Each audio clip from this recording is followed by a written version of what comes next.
हम ये अपेक्षा करते हैं कि दूसरा हमारे अनुकूल हो जाए, और वो ये अपेक्षा करता है या करती है कि वो हमारे अनुकूल हो जाए। ये इस अनुकूलन के टकराव में अनुकूलन नहीं हो पाता। होना क्या चाहिए?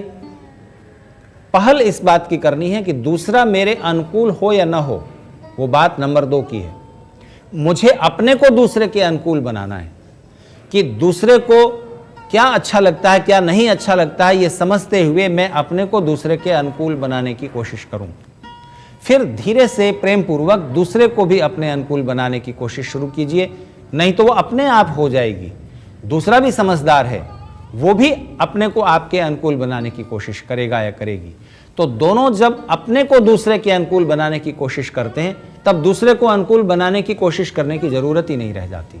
तो अनुरूपता से शुरू हुआ था, अनुकूलन पर आकर बात रुक रही है, और इस अनुकूलन के साथ 3 सूत्र जुड़े हुए हैं। वेद के एक मंत्र में कहा गया है कि आप दोनों, हम दोनों, या हम सब, जितने भी हमारे आसपास लोग हैं, सब मिलकर एक दूसरे का सहयोग करेंगे। हमारे जो भी मित्र हैं, परिवार के सदस्य हैं, हमारा हित चाहने वाले लोग हैं, वो सब मिलकर स्वस्ति पथ पर चलते हैं। इनमें जो सबसे नजदीक हैं वो पति पत्नी हैं, जिनका लक्ष्य एक है और जो जीवन साथी के रूप में एक दूसरे को चुन चुके हैं। अगर इन्हें स्वस्ति पथ पर चलते रहना है तो ध्यान में रखने की बात यह है कि जिस तरह से सूर्य और चंद्रमा एक दूसरे की कक्षा को न काटते हुए, एक दूसरे की रेखाओं को न काटते हुए अपने अपने पथ पर चलते रहते हैं और एक दूसरे से सहयोग प्राप्त करते हैं। सूर्य दिन में प्रकाश देता है, चंद्रमा रात में प्रकाश देता है। चंद्रमा सूर्य से प्रकाश लेकर उसका रिफ्लेक्शन शीतल बना देता है। सूर्य की रोशनी भी जरूरी है पृथ्वी के लिए, चंद्रमा की रोशनी भी जरूरी है। इसी प्रकार से हम स्वस्ति पथ पर चलते रहें। सब लोग अपना अपना इंडिविजुअल अस्तित्व, व्यक्तित्व अलग अलग रखते हैं, लेकिन उनका सहयोग परस्पर इस प्रकार होना चाहिए। और जिन्हें साथ रहना है, जिन्हें साथ निभाना है, चाहे वो लाइफ के पार्टनर हो, बिजनेस के पार्टनर हो, चाहे किसी भी तरह की पार्टनरशिप चल रही हो, उस पार्टनरशिप की शर्त यह है, साथ निभाने की शर्त यह है कि उनके अंदर ये 3 गुण होने चाहिए, 3 क्वालिटीज होनी चाहिए।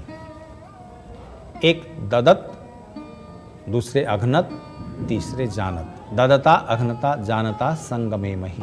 जिनके साथ हमें चलना है, जिनके साथ हमें रहना है, जिनके साथ हमें कार्य करना है, जिनके साथ चलकर हमें गतिशील रहना है, उस संगमन की शर्त यह है कि दोनों एक दूसरे को देने की पहल करें।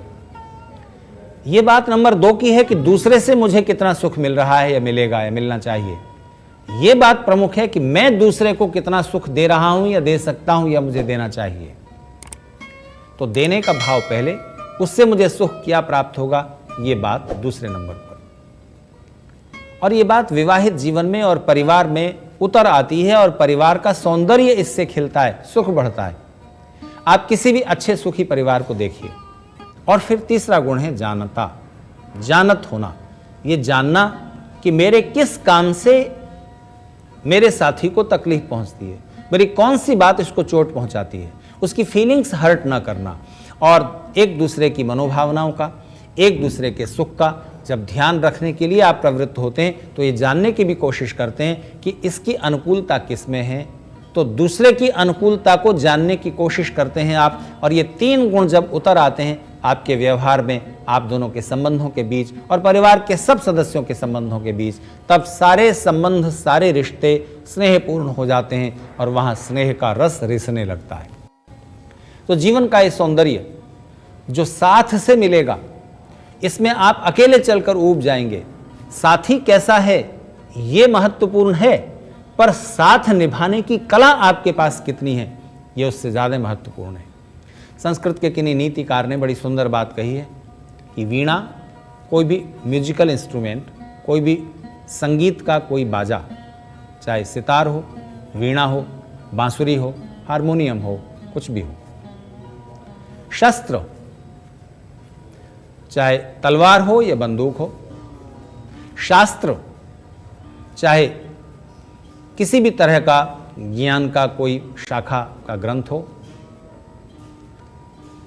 पुरुष या स्त्री, इनके साथ एक खास बात यह है कि वो शस्त्र, शास्त्र, वीणा, पति या पत्नी पुरुष या स्त्री कैसे हैं, अनुरूप हैं या नहीं, ये बात महत्वपूर्ण है, पर इससे ज्यादा महत्वपूर्ण है वीणा कैसी है। यह महत्वपूर्ण उतना नहीं है जितना बजाने वाला कैसा है, यह महत्वपूर्ण है।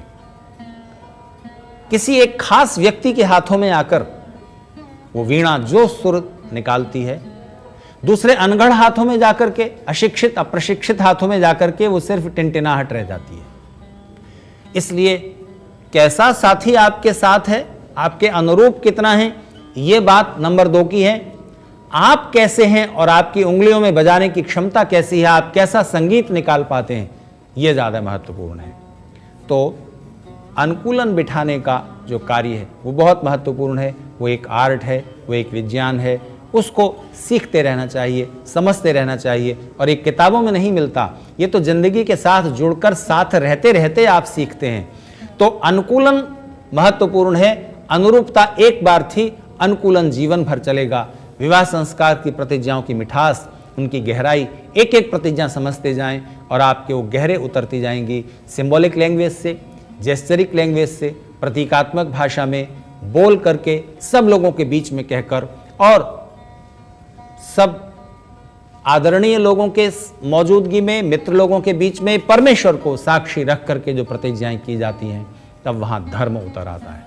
धर्म का अर्थ होता है जैसा व्यवहार में अपने साथ किया जाना पसंद नहीं करता, वैसा दूसरे के साथ न करूं। तो एक अलग अलग परिवार में जन्मे हुए युवक युवती को जोड़ने वाला जो तत्व है, ऋषियों ने उसका नाम धर्म दिया है। धर्म एक चीज है जो जीवन के हर एक व्यवहार से जुड़ती है, संबंधों के बीच में भी, और धर्म यही है। जैसा व्यवहार में अपने साथ किया जाना पसंद नहीं करता, वैसा दूसरे के साथ न करूं। मैं चाहता हूं कि मेरी पत्नी मन की गहराइयों से मुझे प्रेम करे, मुझे भी ऐसा करना चाहिए। तो जहां भी नैतिकता के मानदंड हैं, जो भी जीवन मूल्य हैं, वो सब धर्म की इस परिभाषा के अंदर आ जाते हैं। तो विवाह संस्कार को इन गहराइयों के साथ जोड़ते हुए समझें, और उसका जितना अंश जीवन में उतार लेंगे, व्यवहार में उतर आएगा, उतना उतना जीवन सुखद और सौभाग्यपूर्ण होता जाएगा।